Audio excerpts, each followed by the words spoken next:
فرش التراب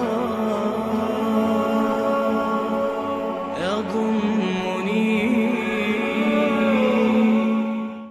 نمبر 2، نماز پڑھتے ہوئے مجھے یہ احساس کیوں نہیں ہوتا کہ میں اس کائنات کے رب کے سامنے کھڑا ہوں؟ مجھے اس سے ڈر کیوں نہیں لگتا؟ مجھے اس کی موجودگی کا احساس کیوں نہیں ہوتا؟ مجھے تو بتایا گیا تھا خواتین کی طرف سے سوال ہے، یہاں تو آ گیا کہ کھڑا ہوں، مجھے اس سے ڈر کیوں نہیں لگتا؟ مجھے اس کی موجودگی کا احساس کیوں نہیں ہوتا؟ اس کا تعلق ہے یقین کی گہرائی سے. اس پر حقیقت ایمان کے ضمن میں میری ایک کتاب بھی موجود ہے، اسے پڑھیے. اور میں نے پچھلے دنوں 40 نبوی جو ہے اس کی جو حدیث کا درس میں دے رہا ہوں جمعے کے خطبات کے اندر، اس میں بھی اسلام اور ایمان پر بڑی مفصل بحثیں میں نے کی ہیں، اس کے بھی آڈیو ویڈیو موجود ہیں.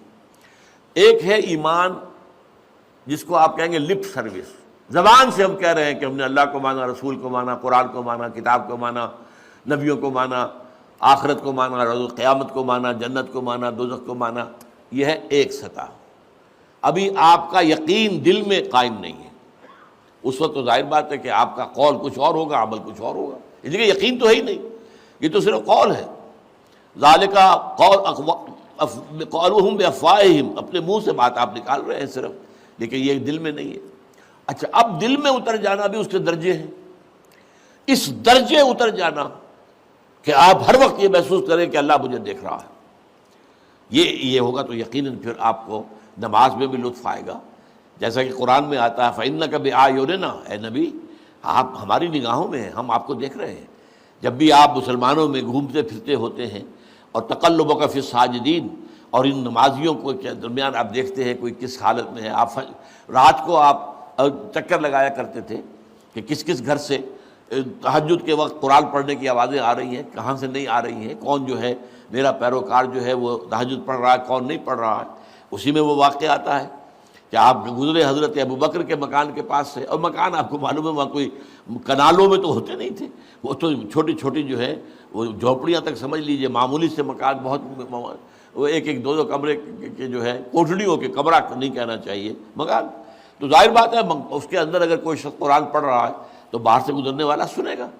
تو حضرت ابوبکر کا آپ نے دیکھا کہ بہت آہستگی سے پڑھ رہے ہیں، حضرت عمر کو دیکھا کہ بڑے زور شور سے پڑھ رہے ہیں.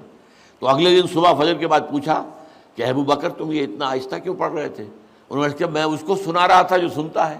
اللہ کو سنانے کے لیے بلند آواز سے پڑھنا تو ضروری نہیں ہے. اللہ تو میں کتنے ہی ہلکے سے ہلکی بات میں کہوں، بلکہ صرف کلام نفسی بھی ہو، دل ہی میں بات کروں، وہ بھی اللہ کے علم میں آ جائے گا. حضرت عمر سے پوچھا تم کیوں زور سے پڑھ رہے تھے؟ کہ میں شیطان کو بھگانا چاہتا تھا کہ شیطان بھاگ جائے. تو آپ نے کہا دونوں ٹھیک ہو، لیکن یہ اے ابوبکر تم ذرا اپنی آواز اونچی کرو، اور اے عمر تم ذرا اپنی آواز پست کرو، یعنی ایک معتدل پر تمہیں آ جانا چاہیے. تو یہ معاملہ ہوتا ہے اصل میں ایمان کی گہرائی کا. ایمان کی پھر آخری گہرائی وہ ہے کہ ایسا یقین ہو جائے کہ گویا کہ آپ خود اللہ کو دیکھ رہے ہیں.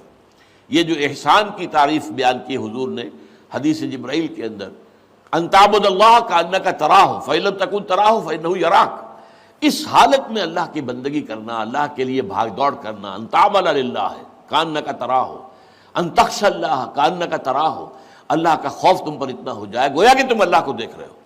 اب آپ اندازہ کیجئے کہ جب قیامت میں سارے پردے اٹھ جائیں گے، جہنم بھی ہمارے سامنے ہوگی اور جنت بھی سامنے ہوگی، وہاں بھی کوئی کفر کر سکے گا؟ تو ظاہر بات ہے کہ جب اللہ تعالیٰ کو دیکھنے کی حد تک کی کیفیت پیدا ہو جائے، یقین کا وہ درجہ، تو پھر اس میں کوئی غلط کام کرنے کا امکان نہیں ہے. سبحانک اللہم و بحمدک نشہد ان لا الہ الا انت